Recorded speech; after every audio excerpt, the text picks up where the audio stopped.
Senator from North Carolina.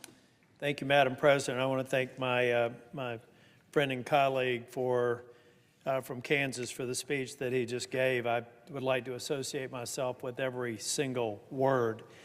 Madam President, last Thursday I came to the floor to explain to the pages who were on duty then, I think they're different now, and to a few people in the gallery what was about to happen. And what I told them, what was about to happen, was that a lot of people were going to file a lot of amendments. There were going to be some people who wouldn't do time agreements, and then we would come to the floor and we would hem and haw about how either Leader Schumer, the majority leader, or Mitch McConnell, the minority leader, somehow blocked them. Well, that is fiction. I'm not a fortune teller. I've seen this play before, and what played out over this weekend is exactly what happened in the past, where people are making objections without any good faith offer to negotiate time, etc. So what happens? Great amendments, like those that are being offered by Senator Lee, likely not going to get a vote. Great amendments by Tom Cotton, Rick Scott, other members, likely not going to get a vote. I hope maybe that changes, but unless we decide to negotiate in good faith, I don't know why anybody thinks that they will. So it's disappointing, but it's not surprising, and it's exactly what I was thinking on Thursday. And now here we are on Monday. Without question, I have one other thing. I had some of my colleagues come to the floor. They referred to the fact that I made a statement that says, I feel like it's on me to vote the way I think I need to vote and then go back home and explain it. Why? Well, because a lot of people, when they hear senators speak, they believe that it's the truth. They've heard somebody say that if we pass this bill, that we're all going to go ride to Kyiv with buckets full of money and let oligarchs buy yachts. I wonder how the soldier in a trench right now in Russia or in Ukraine defending Russians feels about that.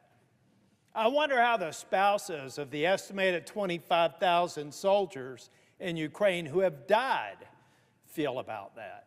I mean, really, guys, sending billions of dollars to Ukraine so Ukrainian oligarchs can buy yachts, is that the best you've got?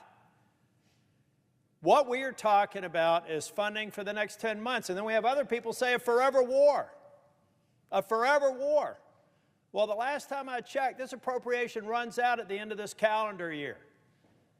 And then next year, we'll have to fight again, either under a Biden administration or a Trump administration, to continue to do the right thing. A lot of people say we're sending $70, $80 billion to Ukraine.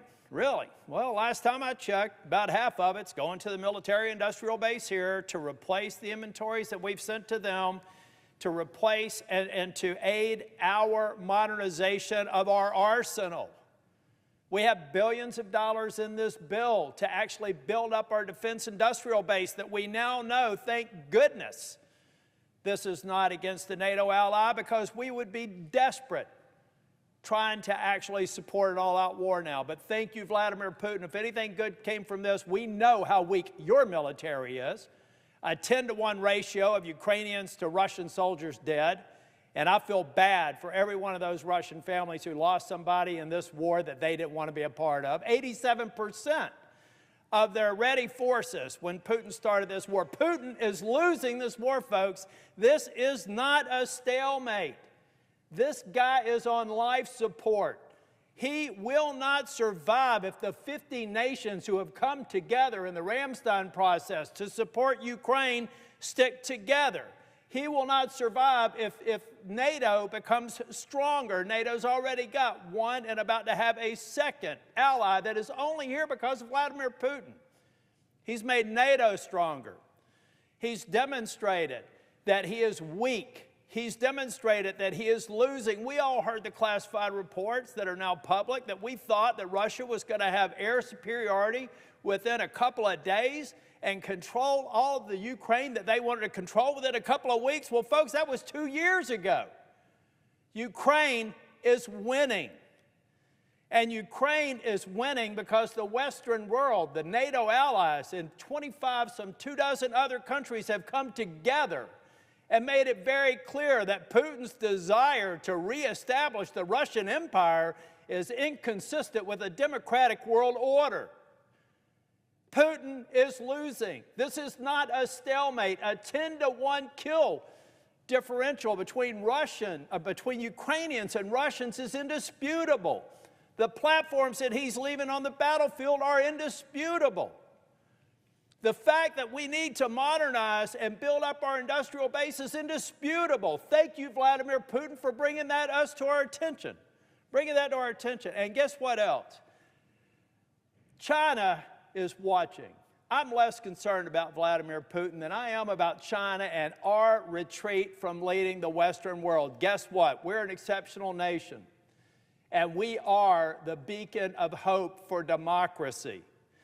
When we step away, who fills the void?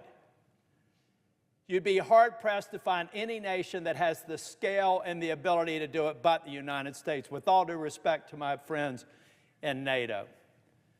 China is watching. Why am I so focused on this vote? Because I don't want to be on the pages of history that we will regret if we walk away. You will see the alliance that is supporting Ukraine crumble. You will ultimately see China become emboldened.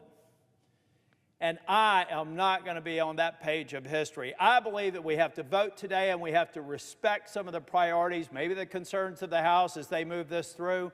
But let's let this chamber be the chamber that stands with the free world. That's what we can do today. That's what we must do today. And what I must do is go to my great state of North Carolina, and if I have friends who think otherwise, I owe it to them to share every bit of knowledge that I have to have them understand that I don't love where we are today, but I hate where we'll be if we don't move forward with this vote. Thank you, Madam President. I reserve the remainder of my time.